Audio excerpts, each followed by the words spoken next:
Hey guys, welcome back to RHR Jen. I'm so glad you're here. Honk honk, everyone. Guys, I have such a treat for you today. All right.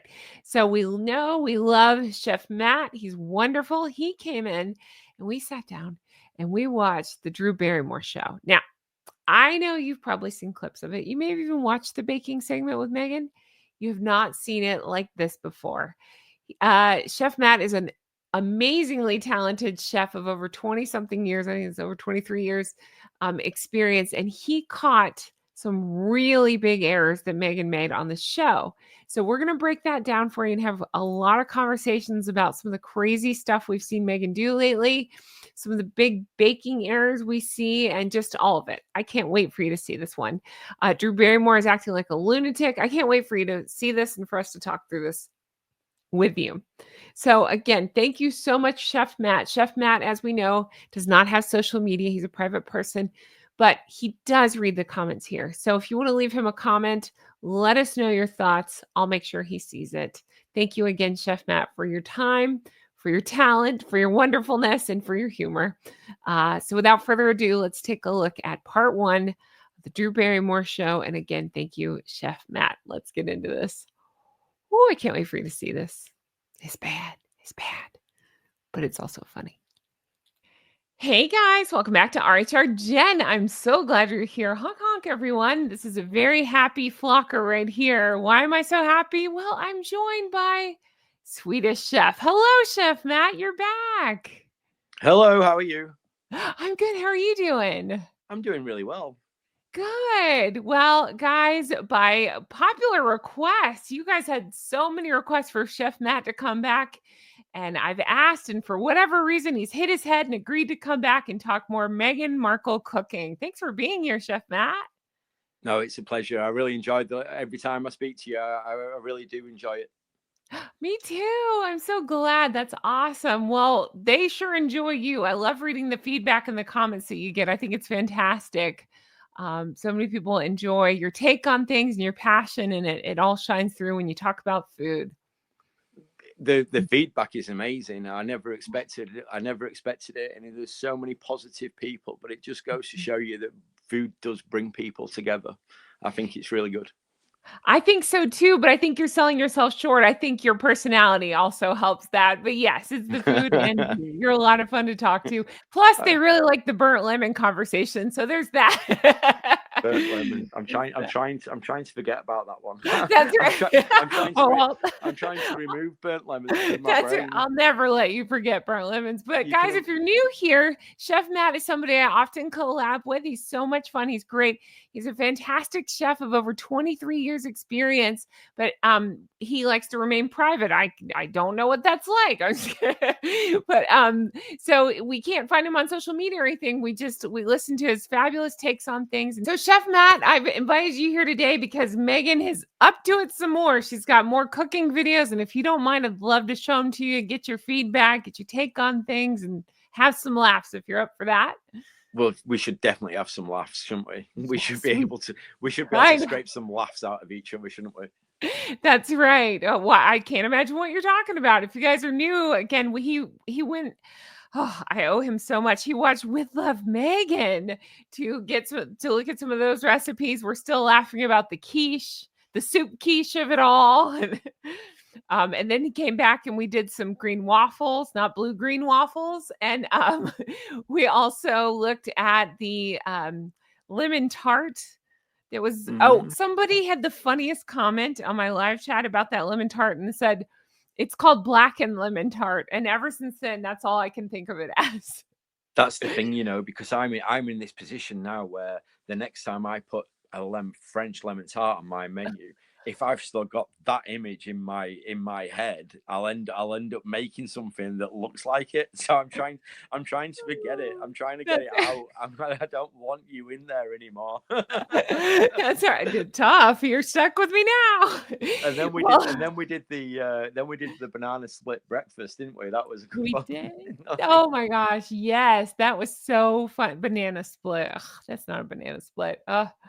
But Chef Matt, before we dive in, I have to ask you, I mean, how often do you find yourself cooking and using dried flowers in all your recipes? The band The Yeah. band, we don't have dry flowers anywhere on site. Never. So this, yeah, you've just been picking them on your way into work and just sprinkling crap on a plate. Yeah, there you go. I was thinking about the dried flowers, and it was like Oh, yeah. about a year ago. I did use. We had some wild garlic, and you know when Okay. wild garlic sprouts, and you get these beautiful little white flowers that come just towards the end of the season. There, we did pick those, and we did put them in a little salad, and they were amazing. But you with something like that, it's not floral, it's herbal, isn't it? That's right. You get this very sweet garlic flavor that comes out of it, but it's very mild and it's very subtle, and it worked perfectly. But I think Uh-huh. that's one of the questions that you asked me, isn't it? Do you ever use flowers? And I said Uh-huh. no. But then I realized that it was a little bit of a white lie, because occasionally I do use wildflowers, but Uh-huh. it's not the floral variety that interests me. It's more of the herbal variety of like lavender flowers are absolutely Mhm. amazing in certain dishes. Lavender complements lamb really, really well. Oh, You know, there's certain aspects of like rosemary. Every uh-huh. once a year, rosemary will bloom and it will flower and it will seed if you can catch them at the right time. Uh-huh. Rosemary flowers are absolutely incredible. So it's I do occasionally use flowers, but not the floral variety of the flower. Okay, gotcha. So you're not like taking rose petals and throwing them on your steaks, No, huh? no, no, no, no. What I should do is I should have it where I create a dish, and as the food's going out to the table, we just scatter in rose petals. Can you imagine? Can you imagine how funny that would be? And see, I'm so dumb about food that I'd get it and be like, well, all right. You just no, like if you saw it, you just be like, they're throwing my food on the floor. Oh, that's funny. Oh, goodness. Well, I don't know how to pivot off that. So I look forward to trying your rose petal steak. That'll be delicious. Yum. Definitely, definitely. Oh, goodness. Well, if you don't mind, I'd like to start with maybe the Drew Barrymore show. We know Megan was on that recently, and well, it got weird. So if you're up for that, let's get weird and talk about Megan on Drew Barrymore. Yeah, let's do that. All right. So I'll start with Deep in chat. Sorry, we're just girl talking over here. So I am going to be pausing it a lot. That's just how these work. If you guys want the uninterrupted version, it is here on YouTube. This is a reaction channel. I always say that. So that way, because people are like, why don't you let it play? Because I can't. We're reacting to it. So we're going to play a few seconds at a time. We'll talk about our thoughts. My immediate thought is, why are Megan's pants tucked up under her boobs? I know as a chef, you're qualified to talk about that, but what's going on there? God. I'm glad you came up with that, because I thought that when I saw it. But as a man, I didn't want to come out and I didn't want to come out and say anything about it. But yeah, I saw that. Oh, well, allow me. Why are her pants tucked up under her boob and then a big old belt to like draw an arrow at it? I can't make sense out of it. I don't know. No. Because Drew Barrymore, I mean, she's a little smaller, but they're similar size. But you can see the difference in pants. I got nothing. I don't know. No. It's weird. Very weird. But yeah, so I will say I've seen this, and the cringe on this thing is off the charts. So I'll be like doing this a lot as we watch. So here we go. I'm here with the one and only Meghan, everybody. Meghan. So again, that's the thing that they're pushing. She's trying to go by the name Meghan, but then Drew does say Meghan Sussex. I'm doing the Drew. Meghan Sussex. So this is a new thing she's pushing, trying to go by Sussex. Now I'm explaining to you. You saw with Love Meghan, where she bit off Mindy Kaling's head and said, "Yeah, keep calling me Sussex." Mm-hmm. Yeah, I saw can that. Think of other names to call you. I know. That's right. So you're no longer Chef Matt. I'll have to think of a new name for it. Oh, yeah, I think we came up with it last time. Was it Cheese D? Yeah. only my really good friends get to call me that. That's it. Well, I heard it from your wife, so you know. That's right. All right, here goes. That And what are we making today? Okay, so thumbprint cookies. I love this because you can do it with your kids or friends. And so when I thought about what we wanted to, I love. All right, Chef Matt, you're up. Thumbprint cookies. You're good at history. Do you know the history on thumbprint cookies? Yeah, of course. So I think this is absolutely incredible. And one of the things that I've said in previous talks with you is one of the ways that I retain knowledge is the history that it goes with. So these cookies came about like in the First World War.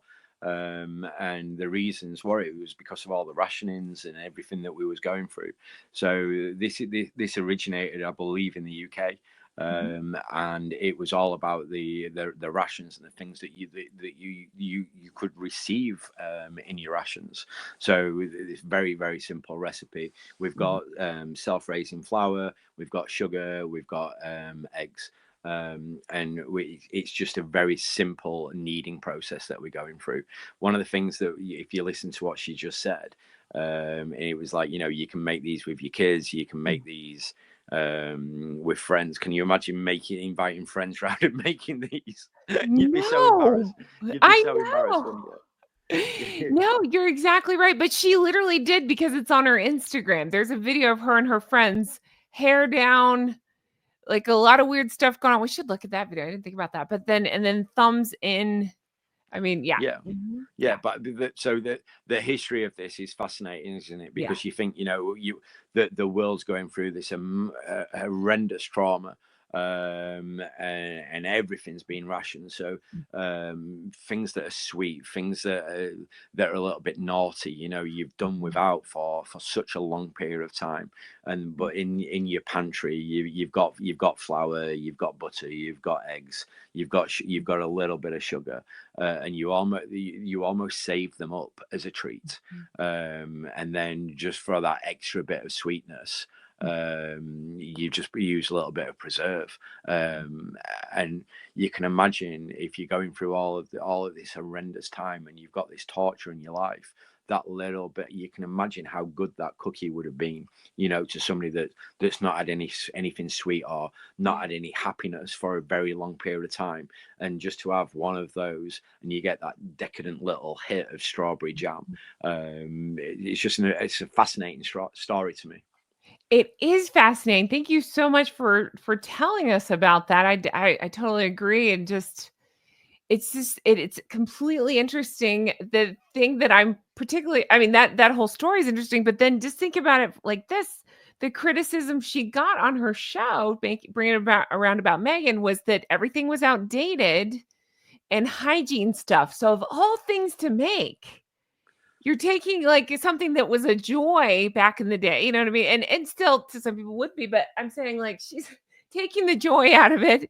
She's taking an older recipe and something not hygienic. I just think that's a weird choice for her. It's just a way for her to showcase her jam, but I don't know why she's picked this. I mean,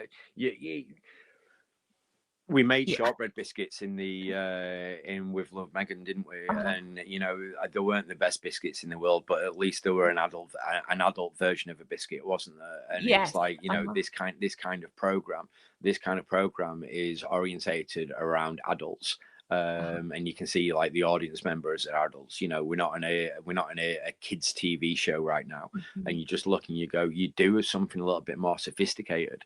The only thing that you can tie in with Meghan's world is the fact that she sells this jam, and it's like she's had to look at something, and from a catering point of view, she's got maybe the TV show will have allocated 5 minutes of airtime for this cookery show, and she's looked and she said, what can I achieve in that time frame where I can still plug a product, where I can still showcase the fact that I sell jam, and this is the best that she could come up with.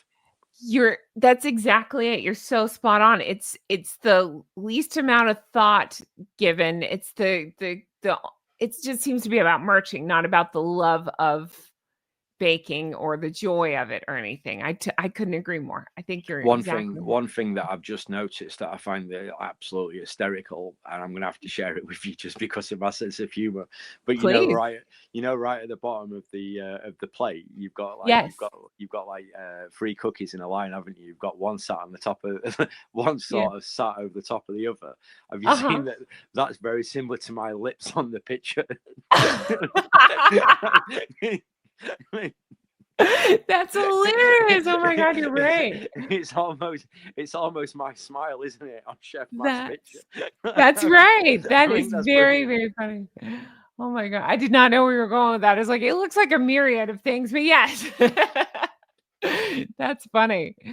But yeah, I mean, again, I mean, I'll get to your expertise as we go, but like just off the top of my head, and I know less than nothing about cooking. I know the teeniest bit about baking, but even like, and I might have the name wrong. Isn't it a Linzer tort? Like something like that. You could add maybe some sort, maybe a little bit more updated that you can add some sort of preserve to. There's so many things. I don't know. There's so many things that you could do with this, but even if you look, and I am a great believer that the old recipes, there's so many amazing old recipes that have been out for generations and generations, and I'm a great believer that you find a recipe and you almost pay homage to it. So by paying homage, what I mean is you take something that's very old, very outdated, but then you try and modernize it. You try and show your respects to these creative people from hundreds of years ago, and you almost say, I think what you did then was absolutely amazing, but you had limited resources. Now we're in a position where we've got a lot more modern technology and we've got a lot more modern techniques. So I'm going to try and take what you've taken with respect, and I'm going to try and make it into something better, or I'm going to put my take on it. And there's so many different things that she could have done with these biscuits to almost say, this is a very old-fashioned thing, but we're going to introduce these flavors. We're going to introduce, even a little bit of,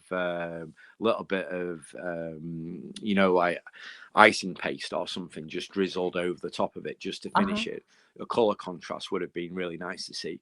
A little bit of something different than what we did in World War One, and the only reason we did it in World War One was because of poverty. Well, we're not in that state now, so we could have put a little bit more effort into it.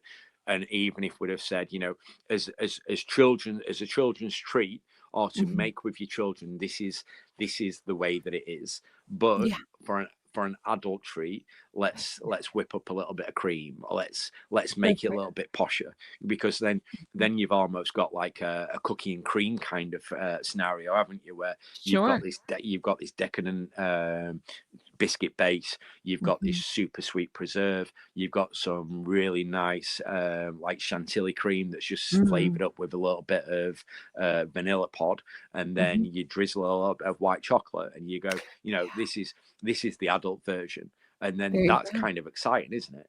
Yeah. See, even you talk about that, my mouth is watering. I want to eat what you're describing, not this. Yeah.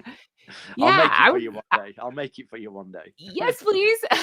My instinct always, I love peanut butter. So I was like, I'd whip up whip some peanut butter and add it to that. You know what I mean? Have like a more interesting peanut butter and jam. I mean, anything. You could make like a cheesecake topping, couldn't you? You could make a cheesecake topping, mascarpone, sugar, whipped cream, bind them together, put it in a piping bag, and just do like a little rosette with a star nozzle, and that would look super, super elegant, wouldn't it? And then every one of them could just have a little raspberry sat over the top of them. We're not going to mess around with mint leaves because we overuse mint leaves. It doesn't need a mint leaf, just as it is. And then it's super sophisticated, isn't it? That's exactly it. Because right now, what she's done, if you really stop and think about it, is basically come out and said, you know how you guys like chocolate chip cookies? I've made chocolate chip cookies. Here you go. Whatever it is.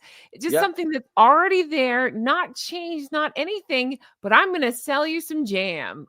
Not. And the other crazy thing is, and this is where I geek out, is I studied public relations, like a business degree, basically. And so I think in terms of, she should have had her products ready to go. This is her chance to merch it. I'm not saying people would buy it, but if anybody was going to buy it, it'd be right now. And she does not. Behind the scenes, it just says on the website, spring. Well, we're in Yeah. spring. Why isn't your stuff ready to go? And so what is she? She's not even selling anything is my point. It's not even, okay, she's going to move a bunch of jam. She can't even move jam yet. The thing is with anything like this is you've got to look, haven't you? And it's like we follow so many very, very strict laws when it comes to food and food production and food safety and food handling, and there's so many different things that you've got to go through and so many different criterias. But in every instance where we've spoken about Meghan's jam, or we've seen Meghan's jam, or we've heard her talking about her preserves, and that they're just not right. They're just not right. You know, and it's like you've got a lot of different variants. So you've got things like coulis, you've got things like compote, you've got all of these different terms, but right at the very end of the spectrum, you've got jam, and it all goes down. They all follow a very, very similar cooking technique. So you've got your berry, you've got your sugar, and you heat it, but every single process is to a different cooking temperature. So the longer it's cooked and the hotter you can get that liquid, the more the pectin is released from the berry, or you've added an artificial pectin to it, and that's the setting agent. All of the jams that she uses are very, very loose. They've almost not set enough. They're almost pourable, which is almost the compote stage. It's not gone far enough to be classified as a jam, and I think they're probably some of the challenge that she's going to face, because you know it'll go to a board and it'll go for product testing and all of those things, and you can't just call anything a name and get away with it, you know, right? And there'll be certain protocols. You know, it'll have to have a certain amount of sugar. It will have to have been cooked to a certain temperature, and from what I can see of the jams that she's producing, they're very loose, they're very wet, they've not been cooked out long enough, and it's very difficult for me to say definitely, but they don't look like they've reached the right boiling point for them to have the setting agent to be able to last. And what we've got to remember is the reason why we call it a preserve is because we're getting something that's perfectly in season. We've got an abundance of it, and what we're looking to do is we're looking to turn it into something that we can preserve for a long period of time. We can hold it in his pantry, and for the next 6 to 8 months, we've got it, and it tastes just as good as the day we made it. And things like that generally mature, and they start to taste better the longer you hold them. Yeah, wow, that's interesting. Yeah, I don't know. Everything you said, I agree with. I don't know what's going on here, except for it's just merching jam. That's all I can. Merchant jam, exactly. Merchant jam. That's all. That's all it is. I mean, it's again. I keep stating the obvious, but she didn't reinvent anything. She didn't do anything. It's just here you go. No. I mean, the tablecloth looks like wallpaper as well, doesn't it? Yeah. Of course it's beige. Yeah, my God. And beige cookie. I didn't even think about that. Of course she picks a damn beige cookie and smears some jam on it. That's funny. All right. I'll hit play on it if you're good, and we'll keep going and see what they say. I know, meowing like cats. I love it. When I thought about what we could easily do, this is simple. It takes really a few amount of ingredients, and then you put your thumbprint in, which is what makes it a fun group activity. So I'm stuck on that too. If you've been accused of not having good hygiene in your kitchen, hair down, fingers in mouth, things like that again, if it's your own kitchen, I don't care what you do, but I'm saying like for a cooking show or like a commercial setting, you can't, I'm explaining to you, you can't be doing that, you know? So if you're already in trouble, whatever, being watched for your hygiene, is this what you're making? You know? The thing for me is this has obviously been pre-planned, and she's stated, hasn't she? And she said she was trying to think of something that she could do that would be quick. And you look and you go, you've got 5 minutes. The world is your oyster, because we can clearly see in those 5 minutes you're going to be able to maybe make a little bit of a mix, or you're going to be able to do 1 or 2 biscuits. Nobody's expecting you to cook them. We can see that you've got a display of cookies already in front of you. So they're the ones that have already been cooked. So the world is your oyster in 5 minutes. In 5 minutes, you could give somebody a very vague description of what you're going to do, and we can see that you've already got the finished article.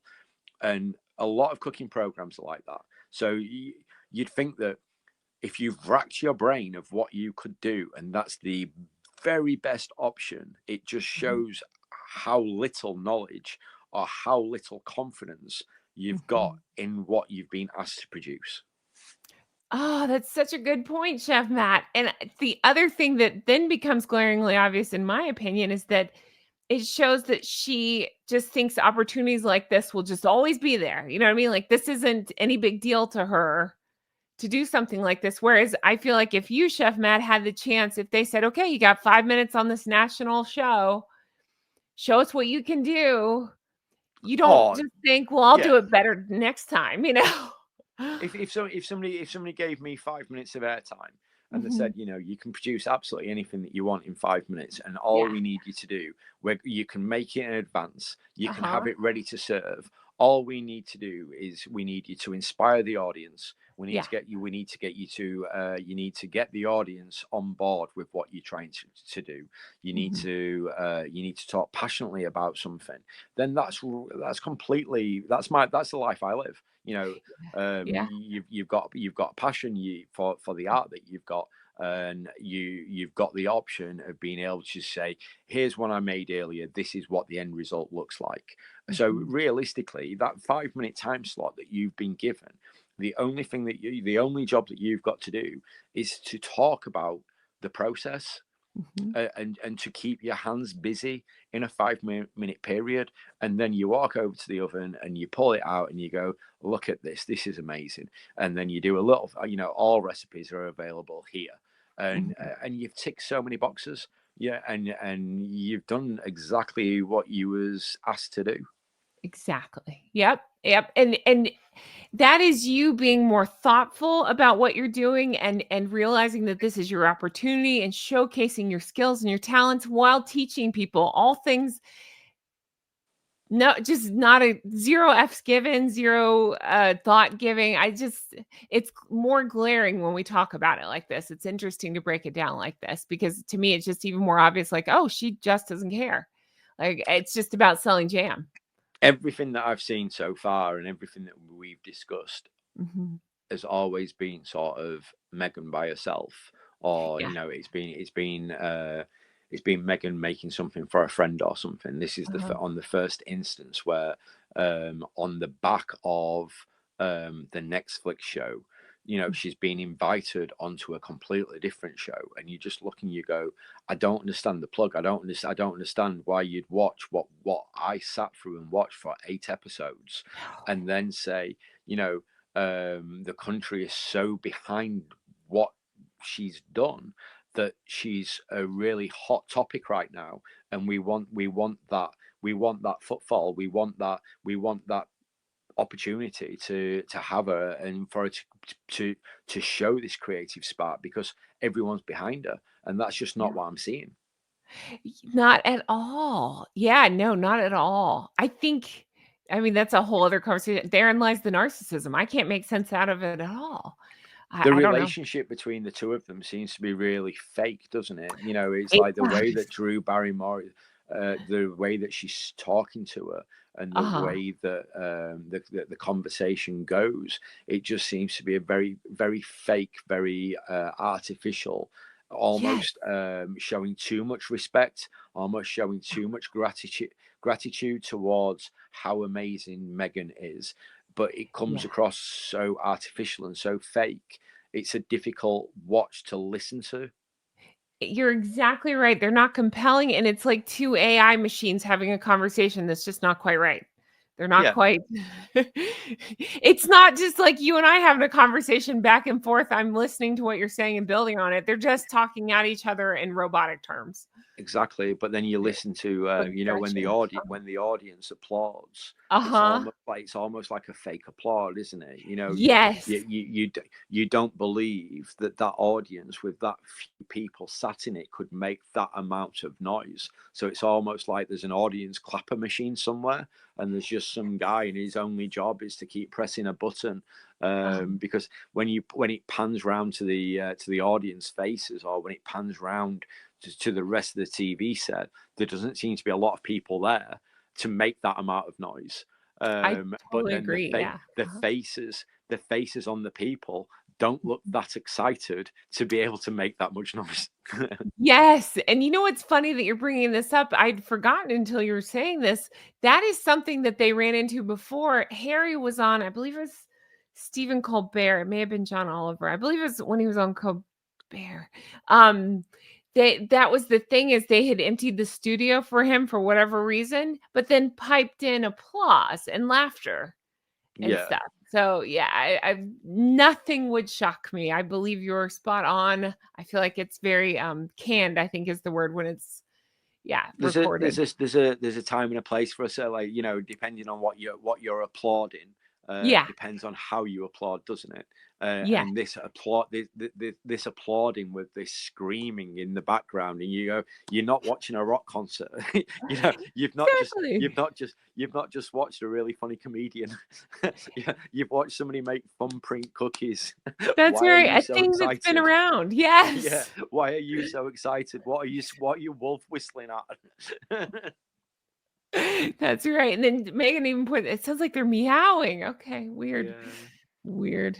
All right, I'll hit play. We'll see what other weirdness is in store. And you could fill it with jam. You could do chocolate, anything you like. Of course, funny enough, you can't call this jam. Jam has to be equal parts fruit and equal parts sugar. So if you I swear to God, I've heard this story 17 times. This is her only anecdote. I don't know if you know, she did it a couple times, I feel like, in With Love, Megan. And then here, and then I know she's done it elsewhere. This is her favorite anecdote to tell. The It's thing like is, though, she learned one fact and she just keeps regurgitating it. Sorry, go ahead. but as she was saying it, she almost forgot it. So if you just rewind that and watch it again, it's like she stumbles. It's like she can't remember. So it was like she knew that this is what she wanted to say, and then when she got to the part where she had the opportunity to say it, she couldn't remember the ratio. And you think, how ridiculous is it that you couldn't remember equal parts sugar to fruit? And you're supposed to be a jam expert or some nonsense such as that. Yeah. All right, let me back it up. That's a good point. Here we go. Let's see. Jam has to be equal parts fruit and equal parts sugar. So if you had Yes, she stumbled, didn't she? She looked into the air as if to say, "Oh shit, I can't remember." Yes. Yeah, eyebrow raise. She did. She absolutely good catch, Chef Matt. Good catch. I think her pants are cutting off her circulation to her brain. Maybe she just needs to lose the belt. Like, just loosen it up a little bit. I'm so glad you said belt. I was afraid. Chef Matt, I was scared you were going to say she needs to lose her pants. What were you about to say? I'm sorry. What? That shit needs to breathe, right?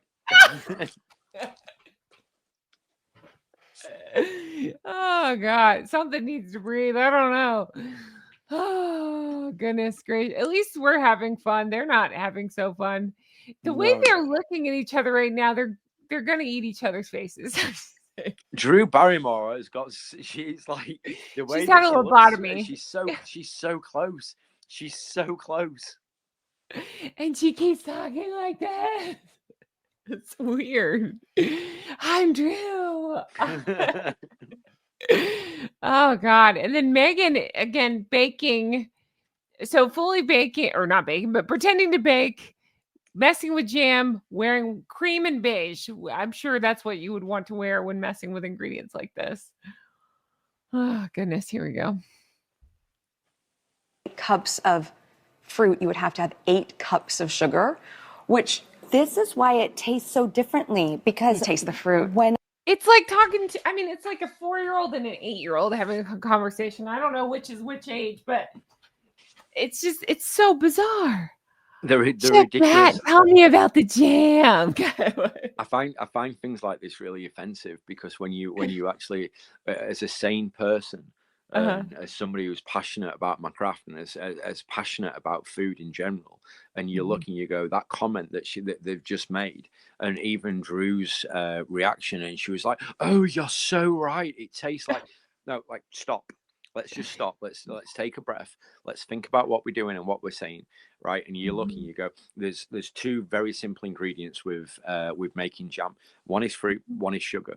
Okay, sugar has no flavor. It's got sweetness, but it's got no flavor. It doesn't actually taste of anything. You get the sweetness, but there's no actual flavor compound to sugar.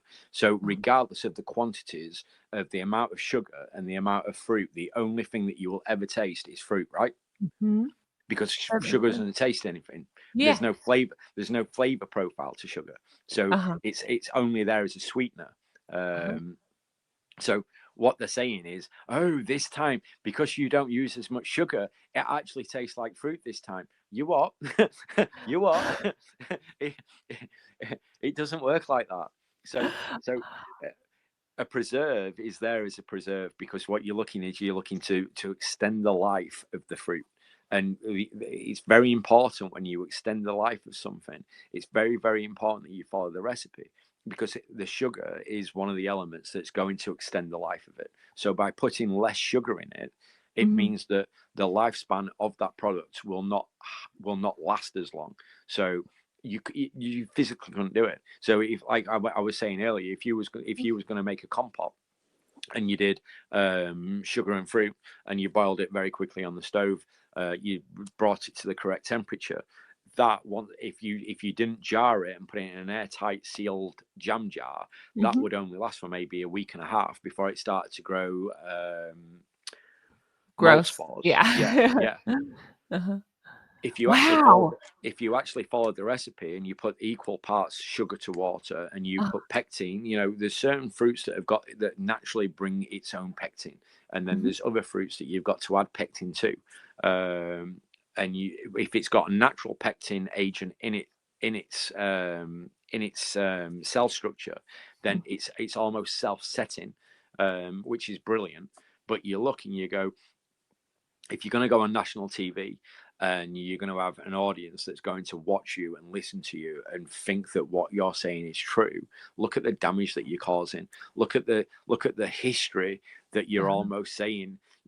For hundreds and hundreds of years across the world, we've used preserving food as a staple across the world in order for us to be able to hold on to tradition. But not only that, but then to make food last for longer. And you're basically saying now that's a nonsense. We don't need to do that. We don't need to do that because we want to taste the fruit. I find it really offensive. That is such a good point, Chef Matt. It just wouldn't occur to me, that portion of it. And oh my God, that is shocking. Well, it kind of reminds me of the Netflix of it all, where they would kind of throw caution to the wind with, like, again, I go back to the quiche, but that's all I can think about. The quiche where it's like, I like it runny. No, you're going to make somebody sick. You can't mess around with food like that. I don't know. But if this is this is something that she's bringing to market, and this is something that she's obviously got a passion about. So she's making these preserves. You can see that she's got a selection of them in jars ready to go. I believe that she's got one that's been sold in like a presentation box as well. And you look and you go, that's not going to be a cheap product. That's going to be a product, just by having the Markle name. That's going to cost a little bit more than what your average generic jam would cost from a supermarket. But then you look and you go, but then if you was to look at the expiry date on it, and the expiry date is half the amount that a normal preserve would be, what would force you to buy it? What would force you to buy it? And how disappointed would you be if you paid over the odds for a 320ml jar of jam, and then once you opened it, the next time you went to it was moldy, or it had turned, or it had gone sour, because we've not followed the protocol. And there's a protocol for everything, especially when it comes to food. And it's all about ratios, and there's a reason for everything. and you've got to understand the reasons behind food in order to understand the process so that you can execute it. And there's a reason of why you're doing these things, and it's that longevity that you're looking for. You should be able to make a jam, you should be able to jar it, you should be able to put it in your pantry, and in a year's time you should be able to open that jam and it should look exactly the same as it did the day that you jarred it. But what you will find is that you'll find that it probably tastes a little bit better because it's had the opportunity to stand. Wow. Yeah. See, I already learned so much more from you than I did the entirety of her cooking show and anything we could possibly learn here as well. It's wild. I hope so. I hope that No, truly. because I never know how far to go with things. I never know how boring to be. No, that's not boring at all. You've completely opened my eyes, because at a base level, again, with zero cooking knowledge, I can just see this and say, something's not right. This is weird. But then you articulate it so well. You're spot on. I didn't even think about all that. And then the way you explained sugar and the flavor, that didn't even occur to me, that she's just talking utter nonsense, just complete nonsense. Every time any product that you have and you go, it's got sugar in it. So whether you make yourself a coffee in the morning, you put a spoonful of sugar in, the only thing that your senses and your palate can pick up is the sweetness of that sugar. So strong coffee is quite bitter. So we had a little bit of sweetener just to take that bitterness away. And there's so many things, but at no point could you ever just have sugar by itself and go, oh, that tastes like this. You'd recognize the sweetness of it, exactly. but you would never be able to link a taste profile to something as plain as sugar. Oh yeah, like she said, "Ooh, I can finally taste the coffee now because there's not as much sugar." That's not. Well, one of the cool things to do with sugar is sugar. It's a very good absorber, isn't it? So you look, and by that, what I'm saying is, it's one of those things where if you was going to make a cake and you scraped a vanilla pod, you put the scraped vanilla pod seeds into the cake batter. The actual pod that you would normally throw away, if you put that into a jar of caster sugar and left it for about a week, all of that sugar would taste like vanilla in that week's time. Or if you got lemon zest or orange zest and you did exactly the same thing, because sugar has got an amazing absorption rate. So that's why sometimes if you don't cover your sugar, sometimes it almost congeals, doesn't it? And it's because it's taking the ambient moist air out of the room and it's taking it on board. And that's sometimes why your sugar becomes wet or it becomes damp. But because of that, then we know that it will take on a flavor profile as long as you add that flavor profile. So you can add vanilla seeds, you can add citrus, you can add all these different amazing things. You can add like fresh picked rosemary, and over a period of about a week, depending on which one you pick, that flavor will go out throughout that entire jar of sugar. So you get that little zingy hit, you get that vanilla, you get that herbal, and it's a very, very good way of using products, because vanilla seeds are extremely expensive. So to buy a vanilla pod, they've gone through the roof. They were extremely expensive. So it's a nice way of saying, well, I can justify it because I'm going to use the seeds in a cake, but then I've got a kilo of sugar here, and I'm gonna make it taste like vanilla by using what would normally go in the bin. Oh, that's interesting. See, again, you're composting, you're reusing things. She's doing nothing. It's just waste. It's important, isn't it? But even down to the composting, and you look and you go, that's probably originally where this preserving came from, because even down to like homemade chutneys, the only reason why we started making chutneys and pickles was from a preservation point of view. So we'd put cucumbers and shallots and things in vinegar, and we'd let it sit, because the vinegar is going to attack that. It's the vinegar, the vegetable is going to take on that acidity, but it's a protecting agent, so it will sit. as a raw product, it might last a week. If we pickle it, it'll last 8 months, and it's the same as a chutney. But you look at a chutney, and most chutneys, nearly every chutney that I can think of, it's got a lot of sugar in it because the sugar is the preserve. Oh, that makes sense. Gotcha. Huh. Wow, that's so interesting. Thank you, Chef Matt. Chef Matt, everybody's going to ask in the comments, when are you going to start a YouTube channel? No pressure. I know you work full time and have a family, but still, come on. I like doing it with you. Like Oh, good. there's something fun about doing it with somebody, isn't there? Yeah, It's like no, good. you've got to have somebody to sort of feed off a little bit, haven't you? For sure, for sure. Well, it works out for me, but we'll fully support you when you decide to start a channel for sure. But I just love your knowledge on this stuff. So I'll hit play and we'll see what other nonsense these two come out with. Let's play a game called How Awkward Can This Get? Ready? Go. Oh, God. I was eating it with my spoon upstairs and going in and housing it. I was like, there's no cloying artificial flavor. Sorry, say again. Just look how wet it is. When she picks it up off the spoon, it's so wet. Here. Yet I was like, oh, yeah. I do see. There's no cloying artificial. And it looked like she was trying to blow on it.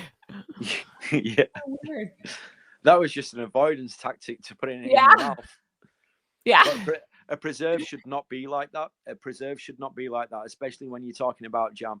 That if you look at that jar, it's almost sloppy. It's almost loose. You think of every jam that you've ever spread on your toast in the morning, and it's almost thick like a jelly, isn't it? And you've almost to use your knife or your spoon to almost push it and break it and spread it because it's so firm. And that's due to the amount of sugar in the pectin. And like I said earlier, there's certain fruits out there that have got their own natural pectin. So things like raspberries and strawberries, from my memory, I don't think they have their own natural pectins. So what we would do is we would take something like an apple and we'd peel it, because apples have got their own natural pectins. So you might be in a kilo of raspberry jam, you might put one apple. And the only reason that apple's there is because you want that apple's pectin to attack the fruit as it's cooking, so that it will help that setting process. Wow. I would have never thought about that. But by doing such a little amount, you're not going to affect the flavor. Years and years ago, I used to do something, and this might be something you're interested in, from a composting and looking after things. And I used to do something, it was called a zero waste marmalade. So the idea was, in the hotel where I used to work, we used to freshly squeeze our own orange juice in the morning. So all of the guests, it was freshly squeezed orange juice. But then we always had this rind left. And it was like we were going through like 20-30 boxes of oranges a week, so you can imagine the waste implications towards it. So what I started to do was, before we actually came to the juicing process, we used to peel all of the oranges, and it didn't take us a great deal of time. So we had all the zest from all these oranges, and then we'd start off with a base of equal parts of the pith and all of the stuff that had gone through the juicer. We'd start equal parts of that with sugar, with a little bit of vanilla, and we'd boil it for about 6 hours. We'd then pass it. We'd then so all of the pith and all of the bits were discarded, and you were left with this mass. And then we'd take the zest, throw the zest into it, reduce it for another 2 hours, take it to the right temperature, and then every single element of that orange was being used. But what we found was the support from the general public of what we was doing, and this zero waste attitude that we'd got. Like they said it was the best jam that they'd ever had. And you look, and it was like it was amazing to think that you could take something that would normally be a byproduct, that would normally be a waste. You've been completely honest and been completely transparent about it. And we actually called it a zero waste marmalade, so that people understood it. But I think we got more support because we was calling it a zero waste marmalade than what we would have done if we'd have just called it a marmalade.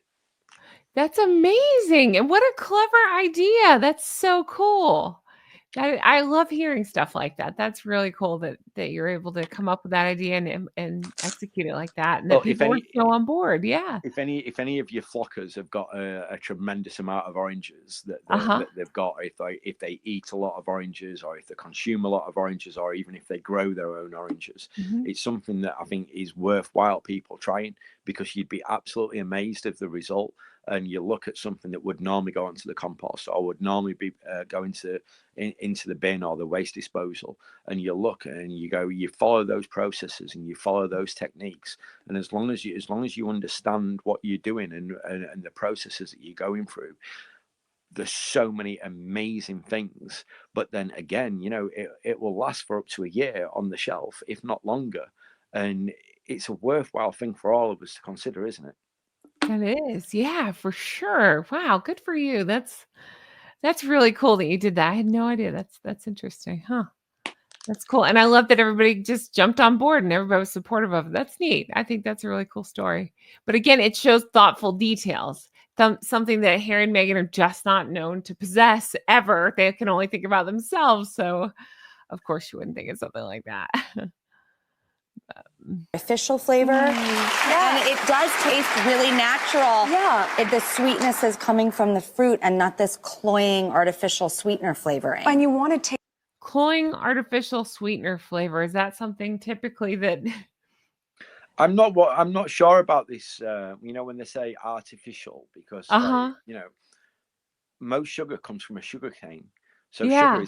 sugar is a natural ingredient that was put on this earth. Yeah. Sugar isn't a man-made substance. It hasn't come out of a Right. factory. So Uh-huh. you you know I've touched on this before, but I think that we're all in a very privileged place where we've almost been given a gift, haven't we, by the land that we live on, and the animals that live on the land, and the things that are grown, and the trees and the plants and everything that goes around that thing. But sugarcane is a thing, and Mhm. most of the sugar that I'm aware of all comes from different varieties of sugar. So there's Mhm. nothing artificial about sugar. It's grown from the earth. So I don't get that. I don't get that at all. Not at all. I think again, it's just a case of saying words, hoping that nobody realizes you have no idea what you're talking about. Food is a gift, isn't it? Every Mhm.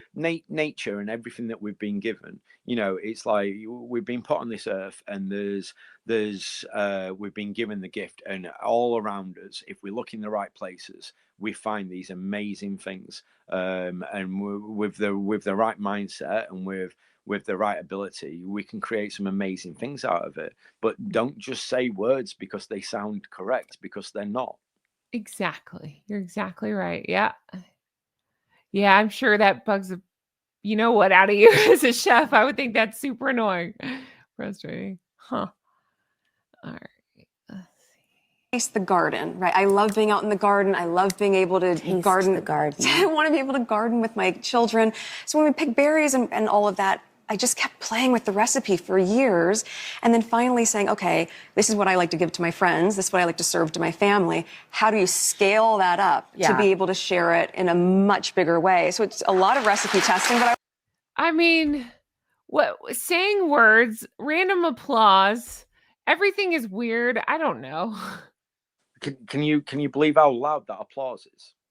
No, I don't believe any of this. Can you believe this is a conversation between two adults? No, I don't. But if I said to you, as a non-food person, as somebody that's not worked in this industry, and I said to you, right, okay, what I'm going to do for you, Jen, is I'm going to give you a very privileged life.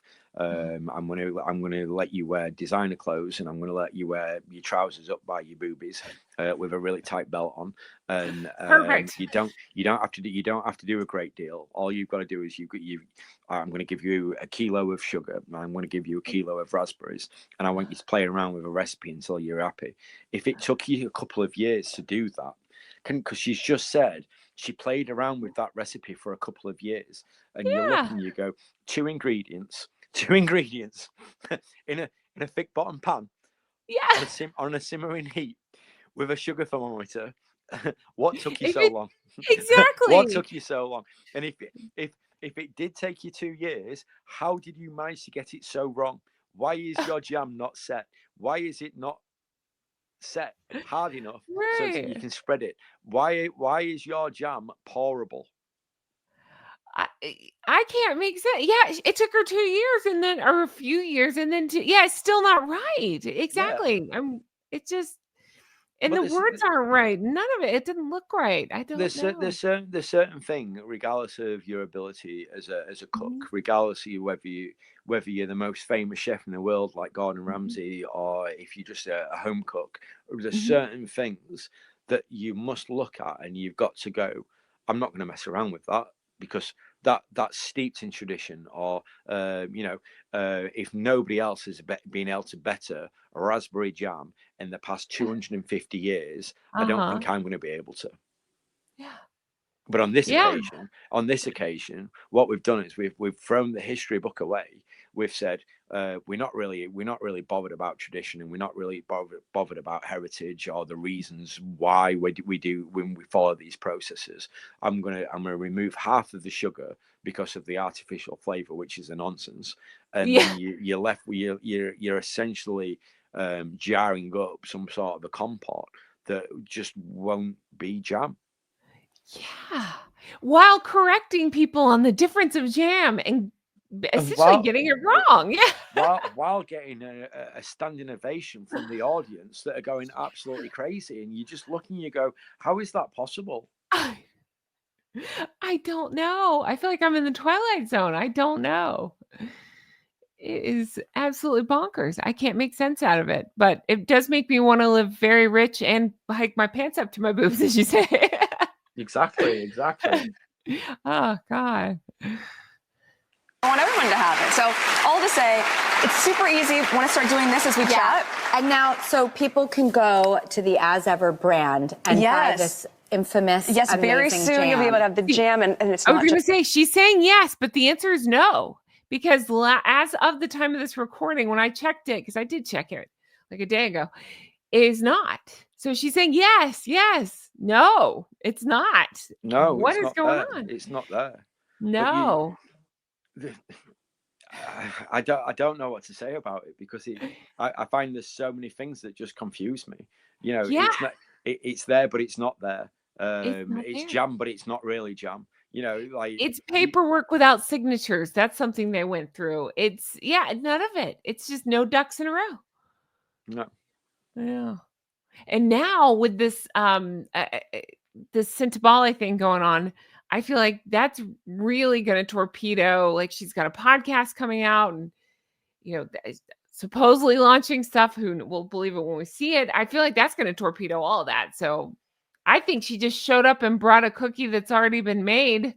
Somebody's made those cookies in advance, haven't they? But Somebody's made them in advance and it's not tweaked very them all. Mhm. it's very apparent that none of it sits properly, does it? Because Yeah. it's like even down to the temperature that you cook a jam at. There's a certain boiling temperature that you cook it to. Uh-huh. And from memory, it's something like 104.5 Celsius, which Wow. I think, from your guys' point of view in America, I think that equates to about 220 Fahrenheit. Yeah, right. But Uh-huh. it's a very, very precise temperature. Mhm. And so you've got things like sugar thermometers, and they clamp onto the side of your pan. And they basically clamp onto the side of your pan while the pan's cold. You've put in your fruit and your sugar, and you almost desiccate them a little bit. By desiccation, I mean you're almost smashing them, you're pulverizing them, Ah, because you want the moisture from those berries to almost start to break down, so that uh-huh. the sugar can start to absorb before you actually start to cook. And then you put it onto the stove, and you cook it to that 104.5 Celsius, remove it, and then you've got that perfect setting agent where you can jar it, you can lid it, leave it somewhere cool, and then over a period of maybe 12 hours, that Mhm. jar, it will almost seal itself. And there's something amazing about it, because you can hear the jam jar lids popping as they're cooling Mhm. down. And it's a very satisfying thing when you sat and you can hear them all popping away in the That's kitchen. cool. And you think, you've done your job. You've done your job because you've cooked it to the right temperature. You've jarred it, and you know that you've caused a vacuum seal because they've all popped. Once you've caused that vacuum seal, you know you can put it in your pantry, and you know that it's going to last for years and years and years. Mm-hmm. That's so interesting. Again, things that I'm learning from you, and not the pretend cook over here. That's what wild. we should do. We'll end up in a couple of months where like Jen will have a jam range sat on the mantelpiece behind her. Like you just like, Chef Matt sent me these over. That's right. Yes, please. Oh, I'd love it. That's right. Oh goodness, I just cannot get over how inept this whole thing is. I'm really kind of blown away by how horrible this program is. It's crazy. It offends me more how fake they're all being about it. Yeah, totally. It's like Drew Barrymore's literally, she's drooling over every word that's coming out of her mouth. The audience are going absolutely crazy in the background, and you go and you look and you go, you're making thumbprint cookies, for God's sake. Everybody needs to get a grip of themselves. I cannot wrap my head around what we're so excited about. If this is an infomercial, she's just selling jam that doesn't actually exist yet. Exactly. But like, you know, with any jam, you should be able to take the lid off the jam. You should be able to turn it upside down and the jam stays in the jar, right? Yeah. you couldn't do that with Meghan's jam. And if you can't do that, it's not jam. That's it. And Chef Matt, I'm going to read some comments here at the, when we get to the end, but I'm going to go ahead and spoil one of them. Somebody said in the comments, this is basically like a Saturday Night Live skit. And that's exactly the vibe I get. It's just a weird infomercial. And you're like, what is this crap? Yeah. It's so weird. So weird. It's not just the fresh fruit spread, so many other products, and then there'll be more coming. Things that have to do with hostessing. All right. Their faces, by the way. Yeah, that's what I mean. You can't imagine clapping so excitedly with the expressions on their faces. They look so bored, and it's almost like, I can't remember the phrase, but it's like you can see that they're all sat there and going like, I can't believe she's actually showing us how to mix 3 ingredients and then she's going to stick a thumb in it. And you look and you go like, you can see the boredom. Like what the hell? You're gonna put some butter in a bowl, add some sugar, you mix it through, add the flour, add an egg, and what? Like, why am I? Yeah, exactly. No. There's just no big payoff here. There's no reason to be invested in this stuff. It makes no sense. And it's not even like, okay, guys, you're gonna get these special super duper souffles at the end. Yeah. If this was us and we were there, I think what I would have said to you at this point was, get your bag, get your coat. I'm going to take you to that coffee shop over the road and I'm going to buy you a slice of lemon tart. And I'm going to hike my pants up and say, let's go. Yeah. And I told you my nickname was Lemon Tart. So take Lemon Tart for some Lemon Tart. Let's go. No, seriously though. Yeah, I can't. It would be priceless to see your reaction had you been in this crowd. I feel like it would have been funny, but goodness. I think I'd started heckling. Yeah. And then you'd have been like nudging me in the gut, going, "Shut up! You're embarrassing." No, I'd be yeah. Oh, no, your wife can deal with your embarrassment. I think you're great. I'd be encouraging you to say more. But I think it'd be funny just to ask her basic questions, like some of the things you've thrown out, and just watch her struggle, just have no idea how to handle it. Yeah. Or just ask her to elaborate on what she means by flavor of the sugar, whatever. Wouldn't be able to do it. You'd want to push her to make mistakes, wouldn't you? You'd keep probing. You'd keep probing until you could find a loophole or something where she made a big enough mistake so people could see her for what she is. I mean, she already has, but to the lay person, I get you, they would have no idea. Yeah, absolutely. Wow. Crazy. So just with this, again, you can make this dough really easily. It's sugar. A stick of butter, some sugar, powdered sugar, and granulated sugar. You're going to cream. Tell me if you agree with what I mean, it just, if this sounds right to you. All of that together. Should I do this now? There's no part of that that's that sounds normal to me whatsoever. So when it comes to baking,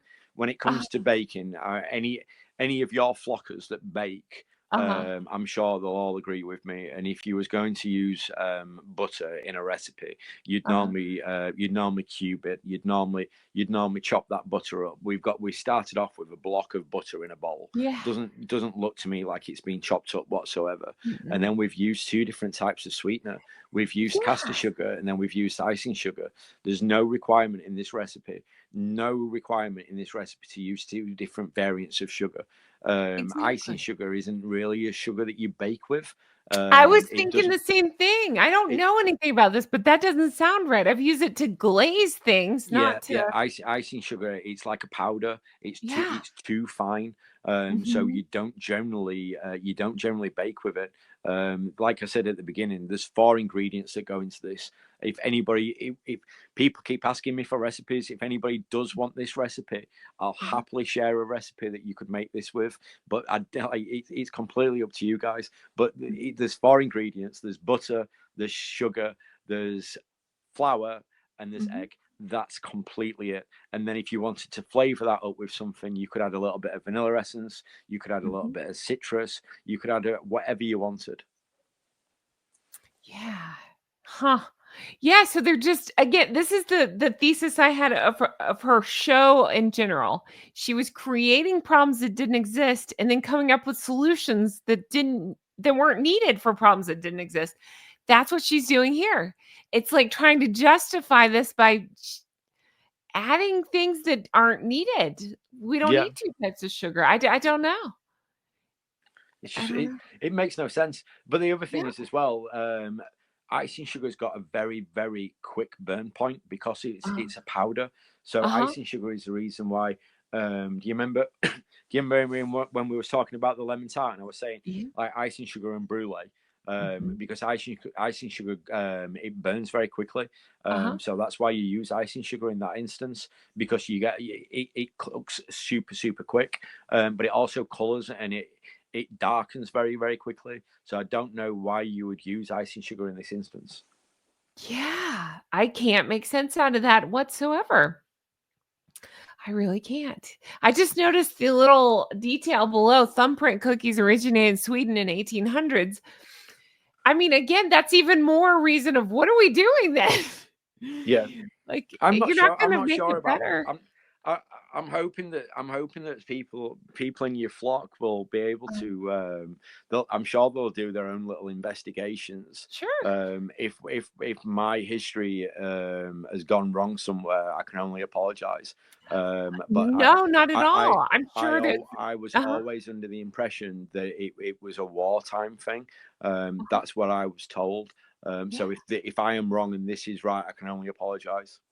No, listen, no, not at all. Because even if that's the case, it doesn't mean they're the exact same thing. Originated, it may be that was a wartime thing. And then they figured out, well, if we add jam to it, we use the, exactly as you said. I think both can be true, but at least it would be not just presenting the exact same thing again. I don't know what happened, what's happening here. So no, you don't have to apologize at all. Yes, if you can. You can also do it with a spoon if it's going to make your life easier. You just break that up a little bit. You want the butter, of course, to be room temp. You just said break it up. This is the thing. Like, so we've already added 3 ingredients to this recipe.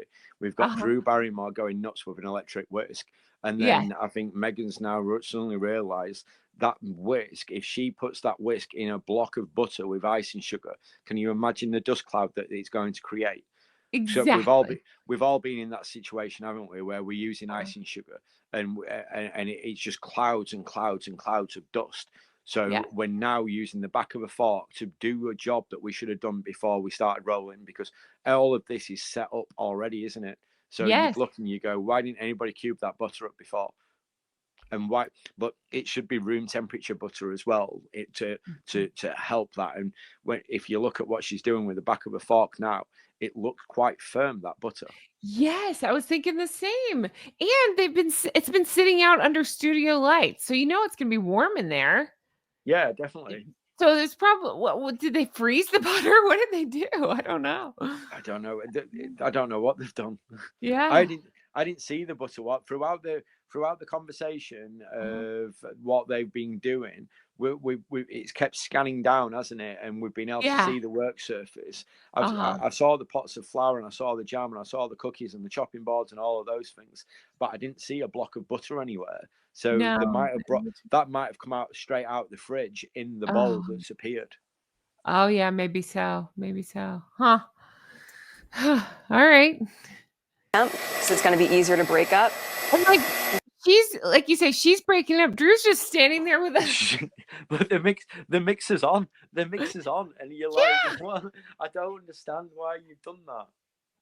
That's something you would give your 6-year-old, and they're just giggling in the corner. Like I don't know. I can't make sense out of it. Comfortable with that? Whoop. Oh God. It's snowing. Here again. What am I doing? Why don't I wrong? put? Here we go. I'll put the yolk in. It'll help Welcome you out to a my little bit. world. You're gonna be like, so she's having to do that to give it a liquid to make it congeal. So we've added that yolk far too early. So what we're looking to do, right? Okay, is we've got 2 ingredients that realistically at this point we should be looking at. We should be looking at cubed butter, and we should be looking at sugar. And what you're looking to do is you're looking to combine those completely fully before we add any other ingredients. Huh. Yeah. I think Megan's just panicked because the dust was flying. She's like, well, here's a liquid. She has no idea. There's a term for combining sugar and butter together at the beginning of baking process, and for the life of me, I can't remember. Oh, I don't know. Mixing shit up in a bowl. Is that what it's called? Yeah, that's the one I was looking for. Okay, good. I'm so glad you're here. I know more than Megan does. Oh God. Yeah, I don't know. Huh. It's called creaming sugar. Oh, there you go. It's called creaming. Well, Chef Matt, you should have known what that was called. It's called creaming, and you cream the sugar and the butter together. Okay. Yeah, that not just dumping a bunch of crap in a bowl and hoping for the best like they're doing right now. They're definitely hoping for the best.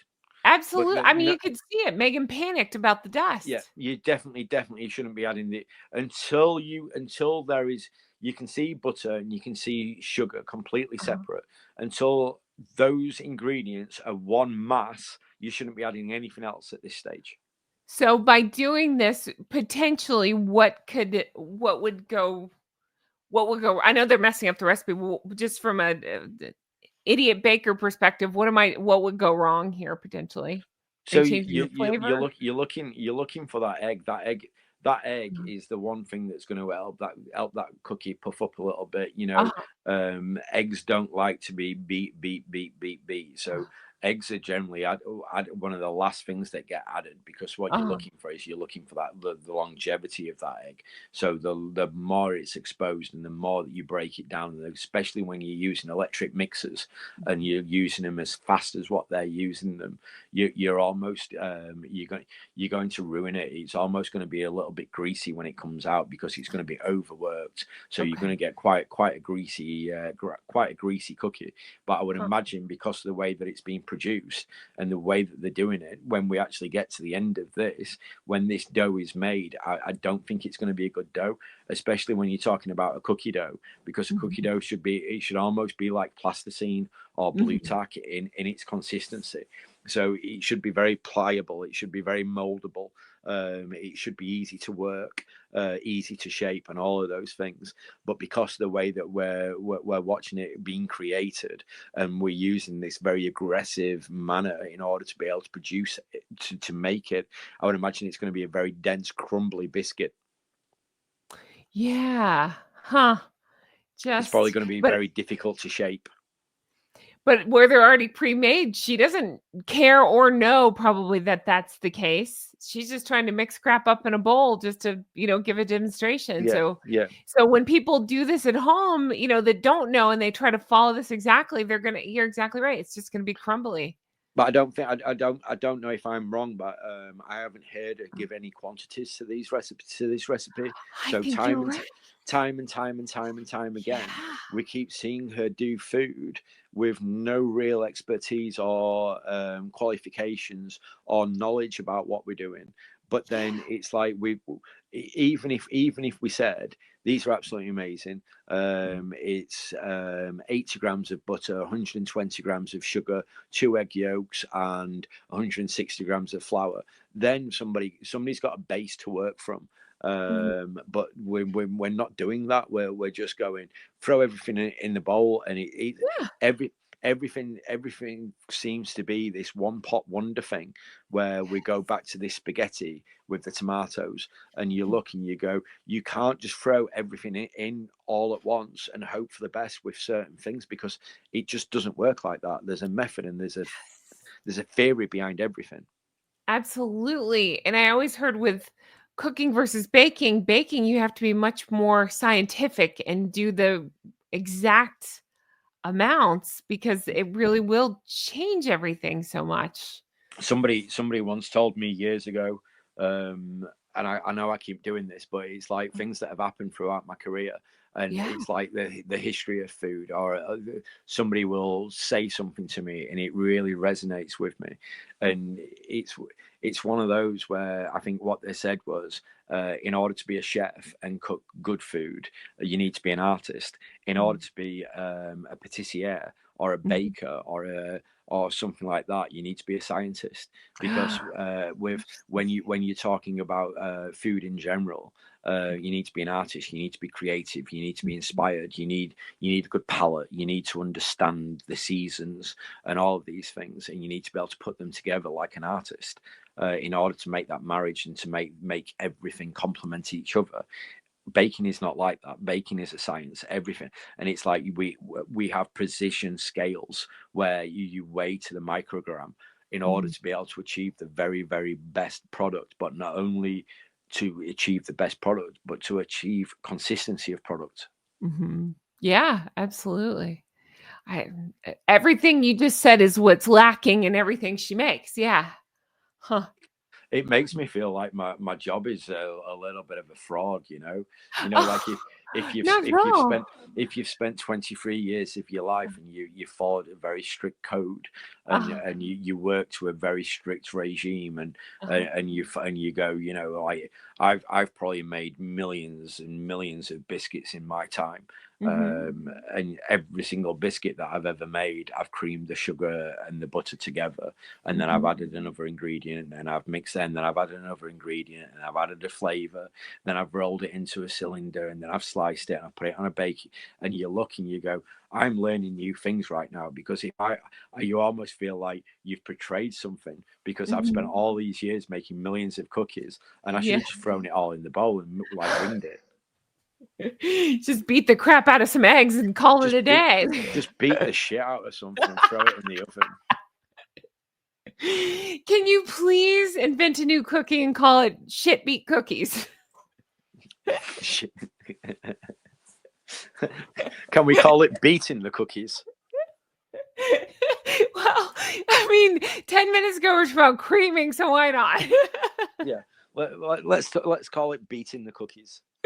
Beating the cookies. That's what they've done. That could be my first cookbook. That's right, beating the cookies. Oh my God, yes. And then there won't be a cookie recipe when you there'll be no biscuit reference other than the front page where it says beating my cookie. Yeah. So good. That would be no crazy. Ingredients given, no amounts given. Perfect. I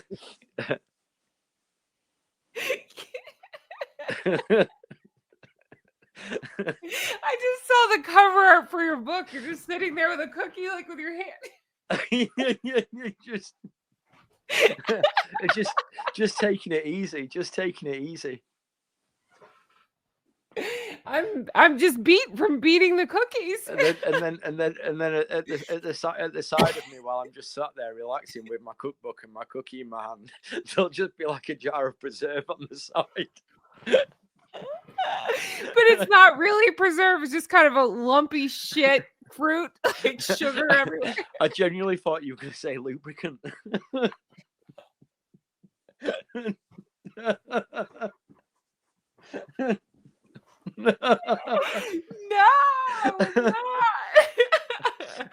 That's your OnlyFans page, dirty cooking stuff. Oh my God.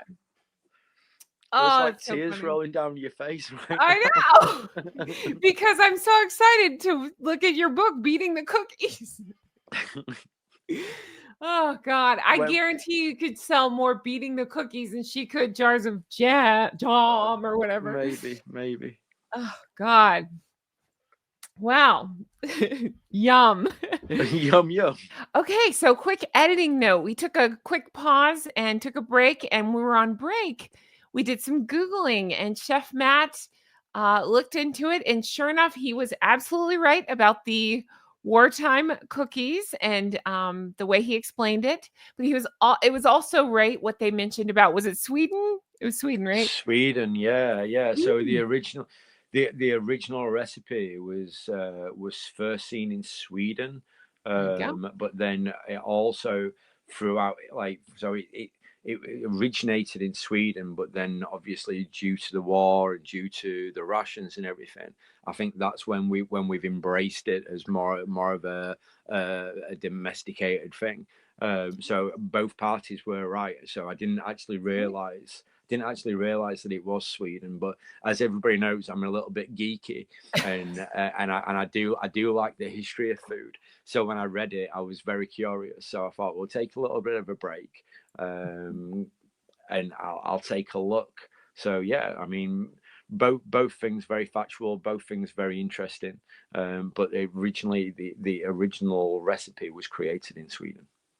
Thank you, Chef Matt, for letting us know. That's awesome. That's good to know. It's good for all of us to learn, right? That's what we're all here for. We're all here for a little bit of knowledge, and if we can learn something along the way, I think that's brilliant for all of us.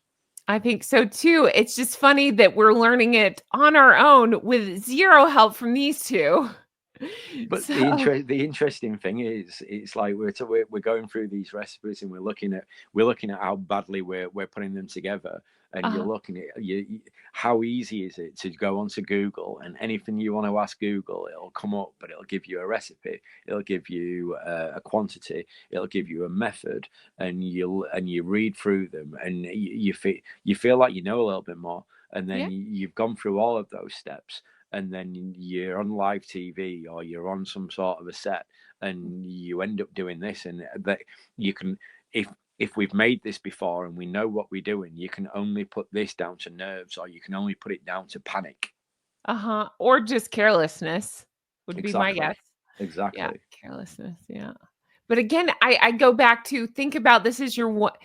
I know Megan's not thinking like this, but in general, if this is your one opportunity, like Chef Matt, they give you an opportunity, go on national TV and sell yourself. It's just like zero F's given. Yeah. This is a classic thing of like, if Chef Matt went onto something like this and I got given 5 minutes, Chef Matt would be seriously thinking about Chef Matt's bank account, and he'd be seriously thinking what this 5 minutes could do to his career and his bank account, and all of these things would be going through his head.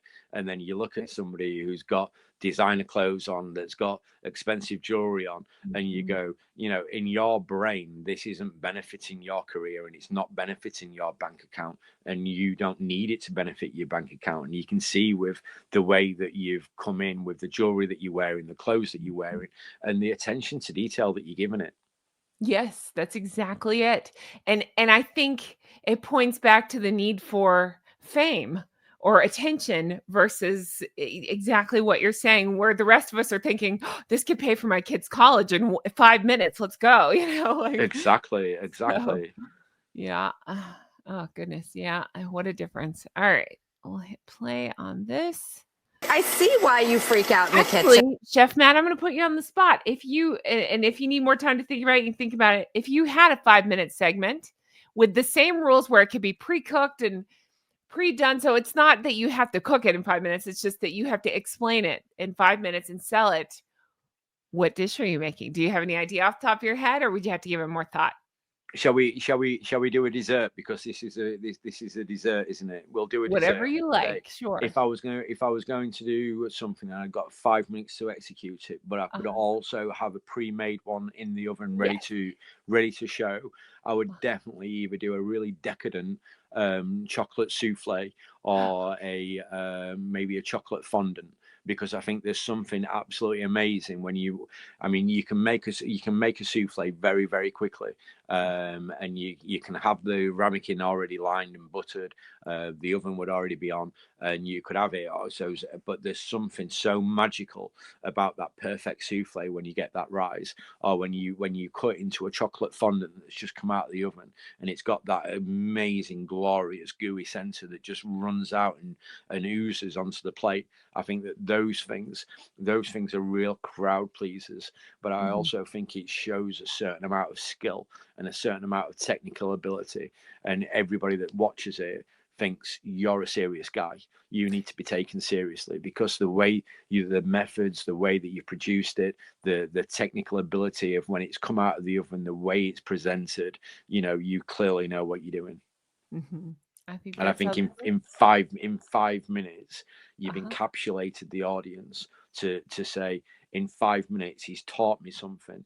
We clearly can see he's talented. We clearly can see he's got a passion, and we can clearly see that everybody wants to eat it. That's true. Wow, that sounds delicious. And I was just thinking, I would totally watch that. I'd love to see how you did it. And to maybe be able to pick up a skill like that where it looks like I know what the heck I'm doing. That sounds great. Exactly. I could have you as my little assistant. I could just be like, Jen, can you pass me a whisk? And I'll hand you a chainsaw. Here you go. But first, let me pull my pants up to my neck and let's do this. Yeah. Oh goodness. I was thinking, again, with my zero skill knowledge, I would try to think, what could I show people that they could then make their own? So that way it feels like you've learned a whole skill set. So like a really good cheesecake or something, because then you have limitless possibilities about what you could do with that. I don't know, something like a cheesecake. Like they're very simple things, aren't there? But they're art when they're made right. They're so good. But there's so many things out there, and it's like, because of the name and because there's only posh restaurants that serve them, or because of the hype, or the way that people talk about things, and it's like we're almost scared to experiment, or we're almost scared to try, aren't we? Because you look at something like a souffle, and souffles are incredibly easy to produce. The actual batter and the mix and the actual recipe for a souffle is very, very simplistic in its nature. What the difficult thing is the rise and the cook, and the way that it's everything around a souffle is difficult. The actual recipe for a souffle is super easy. So it's like the way you butter the ramekin is super, super important. So you can't just swirl your butter around the ramekin. You've got to have straight, concise lines going up the ramekin, because those straight lines are the things that are going to guide the souffle up straight.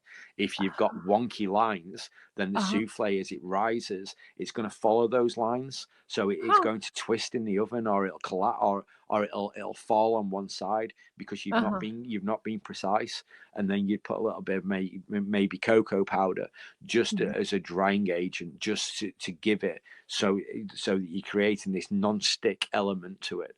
And then you'd bake it, and then it's like, if you were to open the oven door too aggressively, it could collapse. If you was to knock it as you was getting it out the oven, it could collapse, because it's you've put an extreme amount of air into it, and it's that air that you're trying to preserve, so that when it goes to the customer, as they put the knife through it, you've got this decadent, beautiful, very light sponge. So they're very simple things. It's just technically you've got to be on point.